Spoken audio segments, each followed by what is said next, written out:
I'm going to call this meeting to order. I don't have a gavel today, so imagine a gavel noise.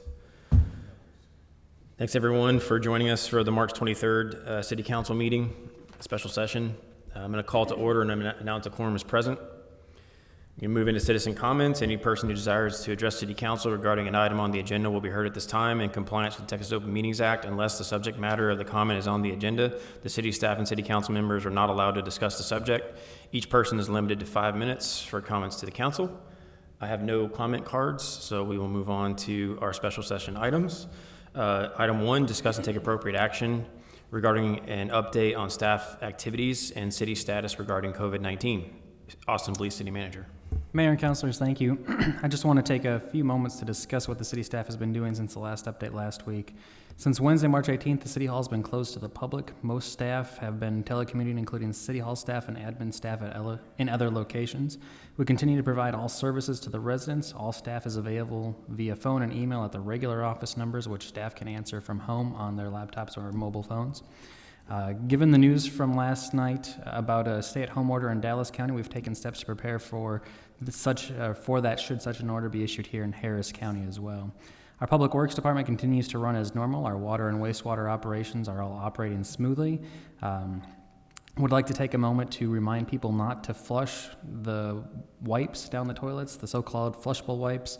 They can still clog pipes and wreak havoc on wastewater treatment plants, so please do not flush the wipes. We have stepped up our water testing a little bit as well, just to make sure that our water is safe for everybody to drink. Police operations continue as normal. Our officers have the appropriate N95 masks for use should they need them. Things that can be handled over the phone for investigations and things of that sort are being done so rather than face-to-face. EMS is currently happening as normal as well. Anything that can be handled over the phone is being handled that way. We do have appropriate PPE for our staff and volunteers.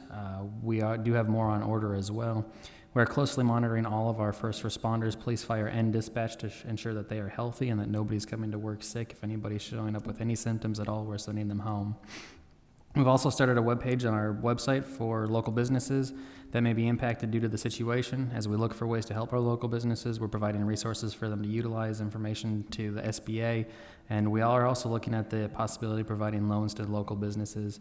Any businesses that have interest in that should submit the short form located on our COVID-19 Business Assistant page, which can be found under the Economic Development tab of our website. As for the council meetings, we are planning for this one to be the last council meeting in person. We will be working to do all future council meetings via video conference or our conference call. That will be done in accordance with the guidance from the Attorney General's office to ensure that the public has opportunity to make their comments as well. So that's a brief highlight of the things that we've done so far in our response. I'm happy to answer any questions that the council might have. Any questions for Austin? Okay. Let's move on to item number 2. Consider ordinance number 2020-06, continuing a mayoral declaration of local disaster due to the public health emergency, waiving certain fees during the public health emergency, suspending the disconnection of water services during public health emergency, providing restrictions on community gatherings, providing for severability, providing for a fine in the amount not to exceed $2,000 for each offense, and providing an effective date. Austin Police City Manager. Mayor and councilors, we have an amended ordinance in front of you on your desks in paper form. There's a few changes from what was put out in the packet. So I'll be referring to the amended one that's in front of everybody. Section 1 of this ordinance extends the declaration of local disaster, which was signed by Mayor Mitchum on Tuesday the 17th. Per state law, that declaration ends after 7 days unless continued by the council. Number 2, it says that the council is authorized to take any necessary actions to promote health and suppress disease. Section 3 declares that any persons under investigation, persons under management, and quarantine persons remain quarantined. Section 4 waives all processing and convenience fees for credit card payments. As we've moved to remote teleworking and encouraging people to pay online for most things, we thought it'd be best to encourage that a little bit by waiving the fees that are typically associated with that. Section 5 waives the late fees on unpaid water balance or water and wastewater bills throughout the duration of this declaration. So we don't want to be charging anybody late fees or anything like that if they can't pay during this time. Section 6 is one of the things that Mayor Mitchum heard from talking with businesses. Item 6 waives any penalties related with signs that might be erected, such as off-premise signs or those types of things. One of the things that we've heard from local business owners is as they try to get people to stop by their restaurants and those types of things, having a little bit of signage out closer to the road is better for them so people know that they're open. So this section would waive the penalties associated with any sign issues like that. Section 7 suspends the disconnection of water services, so we won't be turning anybody off, turning their water off during this declaration. And Section 8 prohibits community gatherings within the city of Jersey Village. Based upon the CDC guidelines, the first gathering period would be for 10 days, so essentially through April 1st, of not more than 10 people at any location or outdoor gathering. An outdoor gathering for the community listening at home is limited to events in confined outdoor spaces, which means an outdoor space that is 1, enclosed by a fence, physical barrier, or other structure, and 2, where people are present and they are within arm's length of one another for an extended period of time. That's the key right there. You can go out to the parks and walk around and that type of thing as long as you're not within arm's length of 10 or more people for an extended period of time. On May 1st, that number goes from 10 to 50, and once again, that's based upon the current CDC guidelines. The rest of that stays the same. Of course, it's possible that we could be superseded by a decree from the governor or a decree from the county judge or anything of that line. So these pieces may or may not be as impactful just on a local level because we could get superseded by future orders from the governor or the county judge. And then Section 9 says that if the ordinance will remain valid even if a part is not. And Section 10 provides a penalty for those that are found guilty of any of these things in the ordinance. Thank you, Austin. Any questions for Austin? Yeah, Austin, the prohibited gatherings, I take this to mean that this includes businesses? Anything that is, so anything that has people of more than 10 where they're inside an enclosed area. However, for the purposes of clarity, Section D, community and gathering does not include the following, so as long as visitors are generally not within arm lengths for an extended period of time. And that includes office space or residential buildings, grocery stores, shopping malls, or other retail establishments. So there is that carve out for them there. I'm sorry. Page 4, the top of page 4 of the ordinance. Yeah, which one says it's just office space or residential buildings? And then if you go down to number 3, right below that, grocery stores, shopping malls, other retail establishments where large numbers of people are present.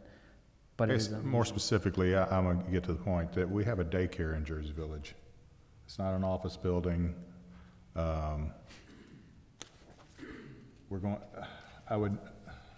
There's nothing in here that, to my knowledge, would prohibit that, as I understand it. I've not asked that question to the city attorney, but as I understand it, the daycares would not be impacted. Well, I don't see why we couldn't add it to the exceptions then. If the council would like to add that as an exemption, we certainly could.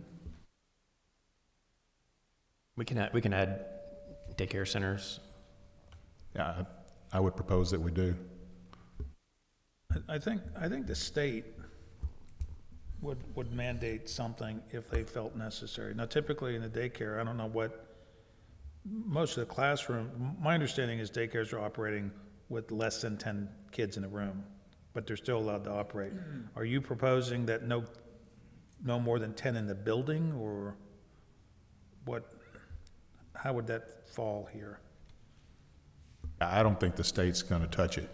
For one thing, the state is delegating to the local level on a lot of stuff at this point because so many localities have different circumstances.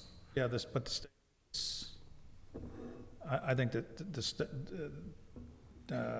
Texas Department of Protective and Regulatory, whatever it is now, regulates all daycares. So if they impose a regulation, it would probably be across the board. But what specifically are you trying to exclude? Daycares operating at all, or daycares I'm trying to make an exception for the daycare. to allow them to operate? Yes, because the way this Okay. reads, it doesn't look like, I mean, it looks like daycares would fall under a prohibited, Okay, I thought you were going the opposite direction. You wanted to specifically mention and have them abide by the rules, and you're saying no to exclude them from the rules. yes. So if we would like to do that, my recommendation would be add a number 5 underneath hospitals and medical facilities to state childcare facility or childcare services. Yeah, that would work. You would also need to amend 4 and change the Right. period at the end to a semicolon. Correct. We'll take care of the grammatical stuff. I didn't hear you. If you're going to add a 5, then for number 4, you have to remove the period and replace it with a semicolon. Yes, sir. It's law, it gets really technical. I've always seen just the clerk is directed to make the grammatical changes. Always that. Any other questions for Austin? So we would do that, just to clarify, in the portion of that section that deals with gatherings of 10 and in the gatherings of 50, or just the gatherings of 10? For consistency, I would say both. I would also say the only reason I'm good with this is because we're allowing office buildings. People really need to consider if they're truly essential. If you're essential, you need childcare. I'm in that boat right now.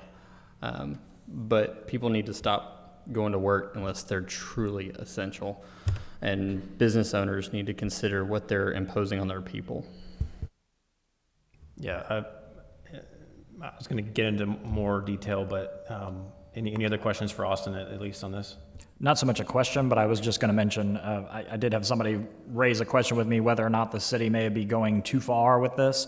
And what I pointed out was that really this is just a much more detailed execution of what the governor has already ordered in regards to gatherings of no more than 10 people. This just gets into the details and provides something that's a little bit more enforceable. We're really not imposing anything broadly new that isn't already in place by force of law. It just gives us something a little bit more concrete and enforceable.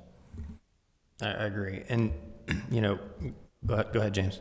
If you'd have thought, go ahead. I participated in a lot of conference calls over the last couple of weeks, and the one today, I just want to say people need to probably expect there to be more restrictions coming very soon. Businesses and employees and employers, citizens need to prepare for what's coming down likely very soon. We've already seen New York State, New York City, California, Chicago, all these large all these large cities, all these large places that are already gone into essentially a lockdown mode where only essential personnel are allowed to move about. And so it would, Dallas County, it happened yesterday. It's very likely that we're going to see this. So businesses really need to understand that very soon your workforce will not be allowed to show up to work by law. So you need to prepare now, today, tomorrow, to figure out a plan for your business to survive. But no one should be surprised if we take these steps, which are really not all that heavy-handed. They make a lot of sense. They follow the guidelines of the CDC, medical professionals, but I would just very much point out to business owners especially that sending your employees to work right now if they're not essential is not a good idea, and you need to be preparing. James, did you have anything to add? Yeah, I have a change I want to make, and some of that, what Bobby brought up brings it up, and I've heard a lot of the same comments. This is heavy-handed, this is uncalled for, and those are coming from some people I respect. I sympathize with their position on government, and I would encourage them to do more research before they try to kick back. I think there's a lot more going on than the numbers say. I think the official numbers, at least yesterday, I think also today, show Texas has less than 100 confirmed cases. I have a hard time believing that. And I think that we're playing catch up still. But to that note, Section 1 does not establish an end date. Disaster declarations like these provide the government with extensive power and privilege not normally given during normal circumstances. It is 100% called for today. We need this now. This needs to happen. I fully support it. Do I feel like this is a permanent solution? No.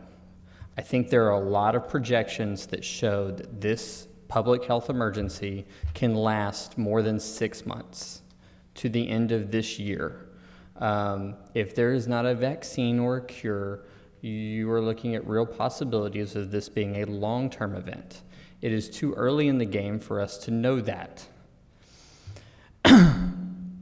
So while I trust everybody here, and I have utmost respect for everybody here, I think that it would be prudent for us to consider an end date which we can absolutely renew.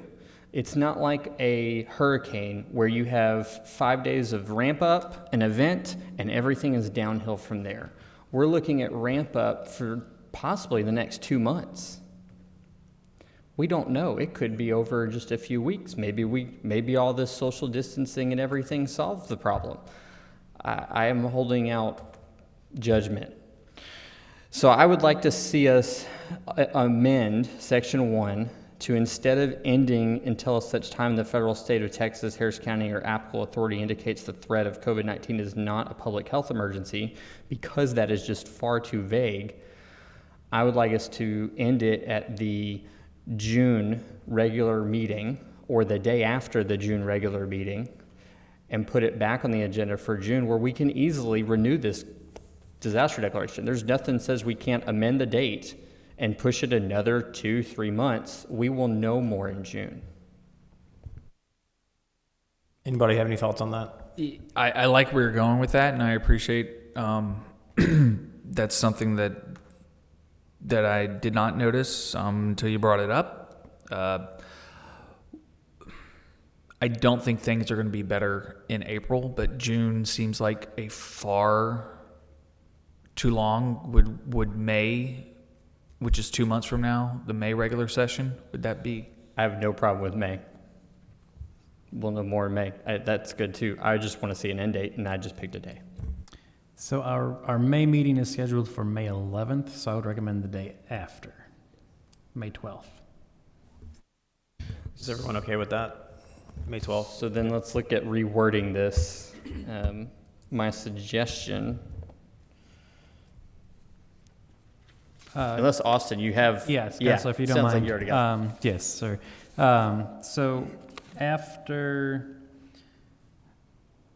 So it would say, hereby continues the mayor's declaration of local disaster due to a public health emergency for the city of Jersey Village until May 12th, 2020.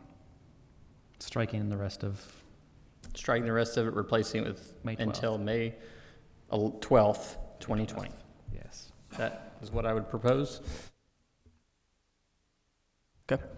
Go ahead and add that in our motion. Any other questions, comments? About that, since Section 1 says until or unless various state agencies say that the threat of COVID-19 is not a public health emergency, should we say through May 12th unless those other bodies suggest otherwise? Like, suggest, if they were to say on May 10th that there's no longer an emergency, I wouldn't think that we'd want this to go any longer. For simplicity and the fact that I don't think anyone up here thinks it's going to be done by May 10th, I would say just leave it as it is. I will publicly on record here state that if they decide this isn't an issue, I'm happy to call a meeting. Well, I can't call, but I'm happy to show I'll up call to a a meeting. meeting and cancel it. Absolutely. Have a party. Yeah. Okay. That'd be great news yeah, that would be very optimistic and very good meeting to have. Any other questions, comments? Yeah, I don't have a problem with it, but I don't see why we can't, as a council, rescind this ordinance at any meeting that we have. So putting We a date absolutely on can. it just basically forces us to address it in May, and nothing else. My agree. intent is to force us to readdress it. Good catch. All right. Just going to make a couple of comments because I've also seen people not taking this very seriously on social media, and one of the biggest things that I can say that this isn't. I hear a lot of people say this is the flu. There's some numbers that people have been putting out about numbers for the flu, and flu impacts a lot of people every single year. But you can look at the numbers. If you get the flu, there's I think a 0.1% chance that you'll die from the flu, and it's typically people who are immune compromised and high risk. But also the resources that are required for a healthcare professional to take care of somebody who has the flu are nowhere near the amount of PPE and staff that are required for someone who has COVID-19. That's the problem that we're seeing, and that's the thing that hospitals on conference calls are saying is this is about buying us time. These restrictions are about buying us time to get more testing in place, to get us through to a vaccine at some point. But even if there was just a very low infection rate in the Harris County area, then 6%, that's 300,000 people. 20% of people who get COVID-19 require hospitalization. 6% of 300,000 is 60,000 people. And 20%. 20% hospitalization rate for COVID-19. That's 60,000 people in hospital beds, and most of those people require ICU. On a conference call I was on today, people who have been admitted to the ICU for this so far, no one has been discharged. So that's 10 to 11 days of someone in an ICU, round-the-clock care for people that are healthcare professionals, nurses and doctors who are not vaccinated against this. It's very different from the flu. That doctor or nurse, if you come in with the flu, that doctor or nurse is more than likely vaccinated that year from the flu. They're not going to catch it from you. They very much will catch this, and they will be the next person that's in a hospital bed requiring a ventilator. This is very much a resource problem. It's a health problem, and it's an economic problem, absolutely, but at the base of this is a resource problem. We are taking these steps, and the government is taking these steps in order to make our healthcare resources last as long as possible, buy us time, and get us through to the other side. So yes, it's heavy-handed. It's very, very, very unfortunate for businesses, absolutely. I am a business owner myself, so is my wife. We are very impacted by this, but we do not want to overwhelm our hospital system. We do not want to overwhelm our first responders. They are not protected from this. They are as vulnerable, if not more vulnerable to this than anybody else because they're on the front lines. This is about protecting them. It's about protecting our hospital beds. It's about protecting if someone here in Jersey Village has a heart attack or any other normal day-to-day emergency, has a hospital bed available to them. And so this is why we need to take this seriously. This is not the flu. This is something that is going to overwhelm our healthcare resources, and we need to take these steps to buy some time. The numbers that are out there right now, admittedly on the call today I was on from hospital CEOs, those numbers are what transmission rates, we're basically seeing what happened 2 to 3 weeks ago. What's happening today we're not going to see for 2 to 3 weeks. Testing was just ramped up today, where they just started doing mass testing in this area today. So we're going to see the numbers go up. That's actually a good thing. We want to know what is out there. You can't fight an enemy that you can't see. The countries that are doing the best at this have implemented mass testing. They're able to tell people who are asymptomatic, you have it, you need to quarantine, your family needs to quarantine, and they're able to, instead of implement these restrictions on the entire population, they're able to implement them on small pockets of people who need to be protected, and they're keeping their hospital resources in good shape. And that's what the goal is that I see from every level of government, from the federal government, from the state government, to the county, to our government, is to implement testing as much as possible understand what's out there and fight this from a more rational perspective. But right now, viruses don't move themselves. People move viruses. And so it's up to us to make sure that we limit our movement as much as possible. Employers, it's very important that your office workers, your employees, if they're essential, great. Make sure that they're distancing at work. But if they're not essential, they don't need to come to work. There will definitely be probably more heavy-handed regulations coming down over the next 24 to 48 hours. I would very much prepare for that if you're a business owner. If you haven't already implemented remote work policies, get on it. I want to thank our own IT staff here, Austin and Bob Levins, our IT staff, for implementing our own policies here to make sure our staff can work remotely and they're protected at home. I want to also point out that I have visited with a lot of business owners in the area that are very much worried about paying rent, paying their staff, surviving. That's really their goal in all this, is to just survive to the other side of this. And that's going to take us as a local government stepping up. We always talk about our citizens paying taxes. And why do you live in a city? You live in a city because when you call 911, Jersey Village Police Department shows up immediately. The fire department shows up immediately. You have parks, you have events, there's value added to why you live in Jersey Village. There's value added to why you live in a municipality. A business owner pays sales tax. They pay property tax. They're just as welcome to those amenities as we are. But in a time of need, when we had a tax day flood, we stepped up to help homeowners through their emergency. We need to step up, in my opinion, to help our business owners through this emergency. And so I would very much like for us we're already gathering information from business owners to see what they need through this.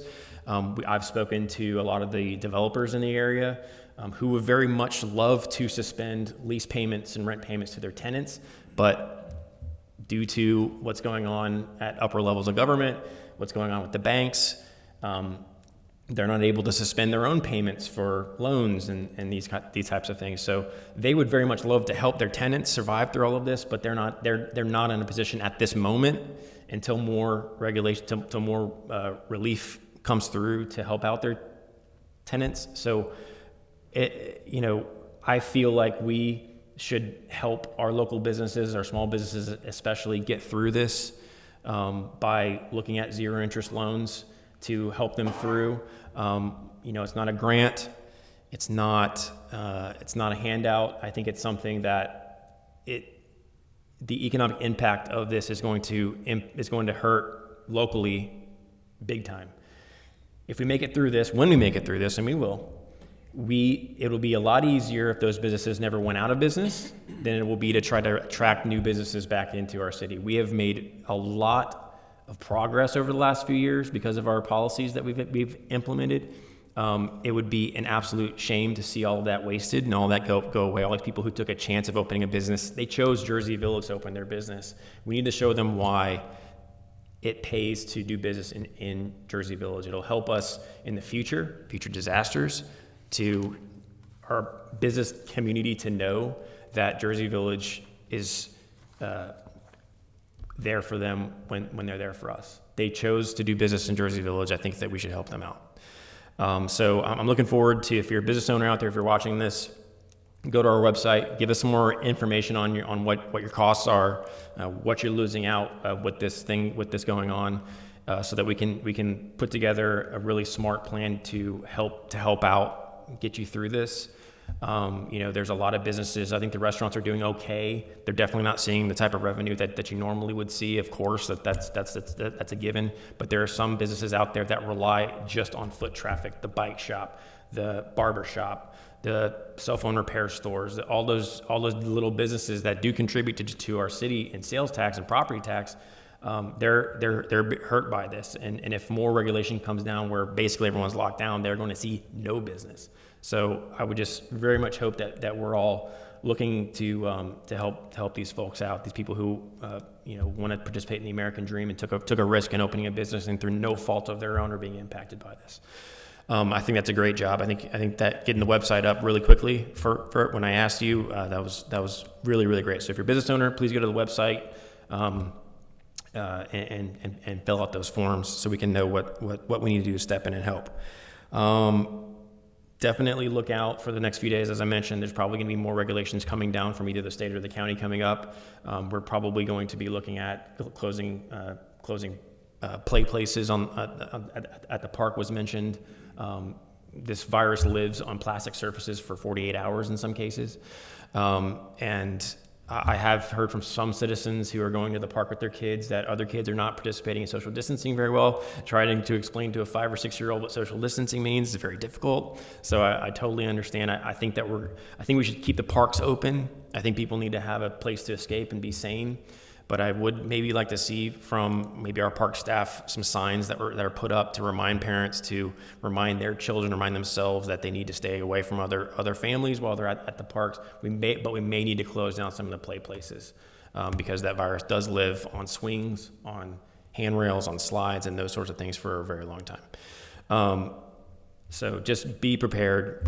I just want to relay to you guys that the conference calls that I've been on are definitely trending towards more restrictions being put in place. So just everyone prepare for that. We're going to get through this. I think we're doing a really good job. I think that we need to, as I mentioned, we need to step in for local businesses coming up very, very soon to get them through this. Everyone needs to take this very seriously. Be safe at home. Everyone's at home probably doing a bunch of honey-do list stuff. Don't fall off your roof and have to call the paramedics. Please don't be more accident prone during this time. Everyone's learning to cook from home, and don't burn your house down. Please be careful while you're at home. Don't burden our emergency staff more than you need to. But that's the goal, is to keep our emergency staff able to respond to that sort of thing. That's the goal. Buy us some time, get us through this, and that's what we're here to do. And whatever we can do, whatever we all can do to make that happen is the goal. We need to unite together to make sure that we get through this. That's basically all the rambling I had tonight. I'm going to participate in conference calls continuing throughout this week. And if I hear anything that impacts our local government, impacts our strategy with our plans here laid out, then I will let you all know.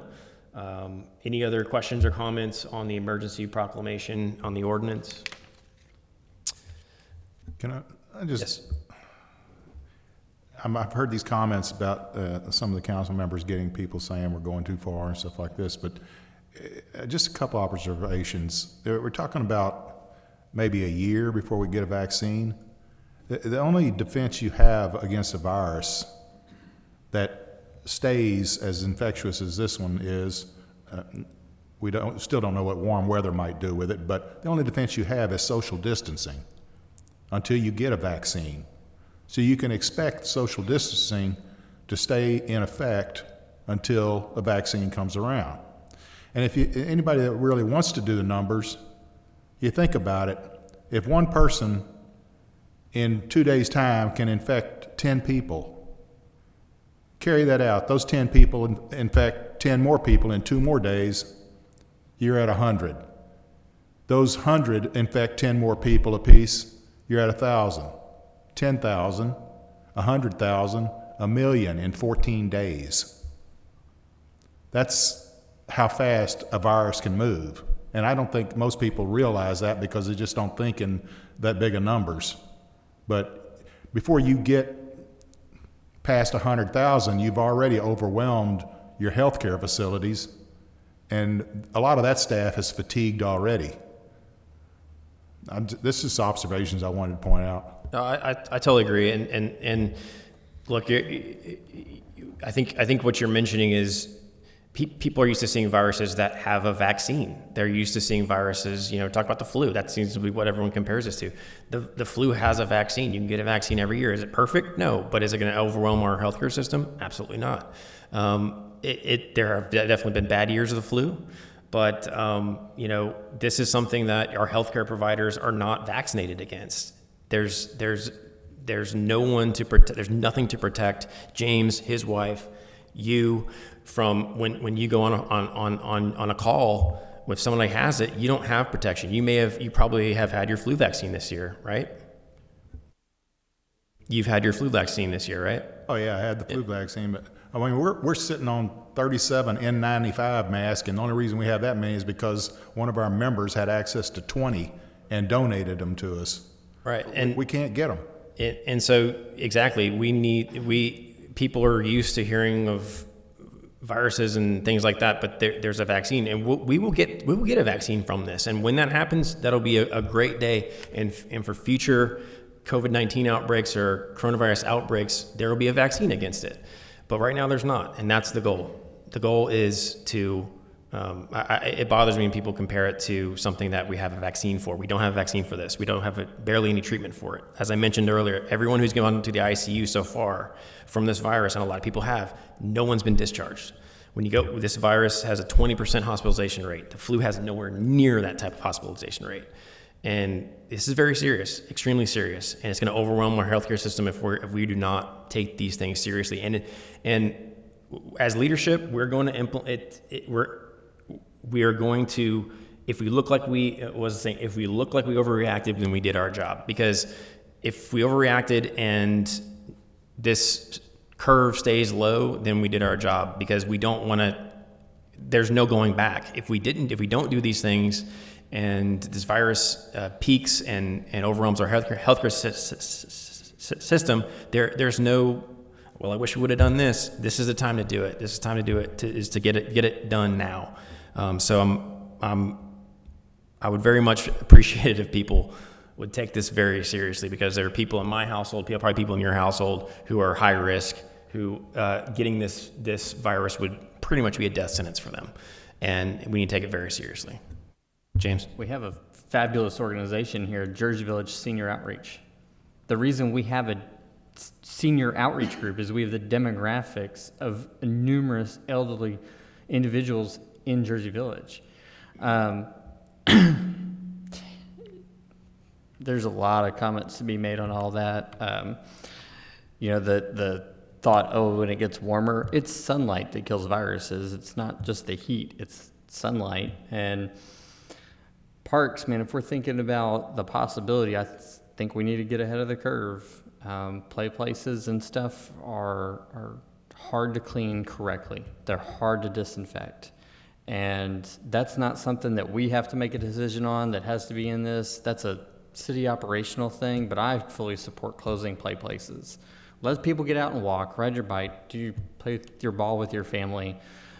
But we're not going over and beyond. We're being careful and trying to stay ahead of the curve. I totally agree. And I do think that there's going to be some restrictions that are coming down from the county soon. If we look, New York City has lockdown, California's locked down, Chicago's locked down, Dallas County did it last night. There's definitely going to be some regulations that are going to be coming down from the higher levels of government. They'll supersede a lot of what we're passing tonight. But we as a city, I think it's probably wise, in my opinion, to at least close the play places down, the places where the virus can live on surfaces. So the park benches, the play places. Don't close the parks down. Completely fine with that. People need places to go. People need to escape their homes for a little bit, escape the sanity. But I think it would be wise to, before it definitely comes down from the county, that we just get ahead of it. And maybe some signage at some point to remind people that when they are at the park to remain distant from other people. There may be people who are quarantining themselves and trying to get out for the day for a couple hours or so that don't need to be bothered by other people. So, any other comments, questions, concerns? I was just going to say that other entities have already shut down play places, and it makes sense. I hate to see it because it feels like, we're already losing, but we are. We're losing time. Every moment that we don't act and somebody doesn't practice social distancing, we're losing time. And the other thing I was gonna say, Waco is just another city that's done this, and another city right now is in Houston area is meeting over and talking about the same thing we're doing. So Katie's doing the same thing. So we're certainly not alone, and I feel good at what we're doing. I agree. And I was on a conference call today with most mayors in the area, And I think you're going to see council meetings happening tonight and that are going to echo a lot of what we're saying, because that's what we heard other mayors, other cities are doing, is getting ahead of this. And I appreciate that, because, you know, at the state level, it's really difficult to shut down the entire state of Texas. Texas is huge. There are some counties with less than 1,000 people in them with no cases. So it's very difficult for the state of Texas to justify shutting down an entire state. And so they're delegating down to the local level. And so we need to step up as local leadership to understand our community and to step in. And we do have a larger than normal senior citizen population in our city. We do have senior living facilities here that are very vulnerable to this. So we need to think of them. We need to think of that population, especially when we act. And so I think that's probably the wise thing to do. Any other comments, questions, concerns on this particular topic? Otherwise, I'm looking for a motion on the ordinance. I would make a motion, we approve ordinance 2002-06 as amended during this discussion. Second. I have a motion and a second. Any more discussion on the topic? Seeing none, all those in favor? Opposed? Abstentions? Motion carries. Item number 3, consider ordinance number 2020-07, amending the general fund budget for the fiscal year beginning October 1st, 2019 and ending September 30th, 2020 by increasing line item 0125-3524 FEMA supplies in the amount not to exceed $5,000 and 01-25-3525 FEMA equipment in the amount not to exceed $5,000. I'm guessing Isabel's not here, so we'll go to Austin, please. Mayor, councilors, because of the emergency declaration of this COVID-19, we're being required to purchase additional supplies and equipment in order to assist with everything. So these numbers, 5,000 each line, they are good for right now, but we will likely be adjusting this again at some future point, and we'll bring that to council then. But we just want to make sure that we have some money to expend for the fight. Any questions?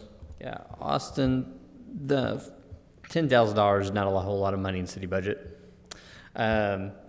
This funds, though, this is pretty typical of us when we've had to declare disasters, and these funds are normally used for EOC activation, paperwork, copiers, different office type things that are required to just keep the city operation, emergency management operation going, correct? Correct. Yeah, this is a lot of startup costs for when you bring people in, food, anything and everything you need to run the EOC, keep our first responders safe, fed, warm, dry, everything like that. So like I said, these numbers will probably be coming to council again at some point for another amendment. But for right now, at least this gives us some money in the budget. And on a staff level, we have some authority too to move things around. But there was 0 in the budget for these right now. And in order to go from 0 to anything, we need council approval. So that's what we're here for tonight. And Austin, also because we have the disaster declaration and also now extended disaster declaration, I would assume that some of these expenses as they're incurred would be possibly reimbursable by FEMA? Yeah, we do expect 75% being reimbursed by FEMA. It's possible it could be more. It's possible the state could kick in, but 75% is what we're targeting right now. From an operational standpoint, from about a week and a half ago, we've been tracking everything that we've spent in regards with all of this. So we've been tracking all of our expenses related to COVID-19 so that we can make sure that we have a good package to submit to FEMA when that time comes. And just for the public's understanding, that FEMA reimbursement is 1, not guaranteed, and 2, oftentimes a year, almost 2 later. It's not something money we're going to see quickly. Right. They were fairly quick with most things after Harvey, and our dollar threshold in Harvey was lower than most times. So depending upon our overall dollar amount, we could see some quicker movement, but typically FEMA is not the fastest. You're blowing our minds with that fact, I know. Wow, FEMA's slow. It's amazing. Okay. Any questions or concerns about this ordinance? If not, I'm looking for a motion. I move to approve ordinance 2020-07. Second. I have a motion and a second. Any more discussion on the topic? Seeing none, all those in favor? Opposed? Abstentions? Motion carries. And that'll lead us to adjournment. But before I do, just want to reiterate, everyone, please stay safe. Check on your senior citizen neighbors, especially. See if you can help them with their grocery shopping. Do not flush the wipes down the toilet. We do not want our public works staff to be overloaded during this time. All that toilet paper everyone's hoarding, please be responsible with it. But also just, please take this seriously. I know we're joking a little bit, but please take this seriously as far as your social distancing goes. Employers, please make sure that only essential staff is going to work. Start implementing your plans for a complete shutdown very soon, because I would imagine that that's the direction that's being headed at the county level. Again, just keep checking on your neighbors, check on your friends. We're all in this together. And if you see anything, hear anything, think we can be doing anything a little better, please let us know. We have our email addresses. You have Austin's phone number, his email address, everything. So please let us know. Other than that, I'll adjourn this meeting.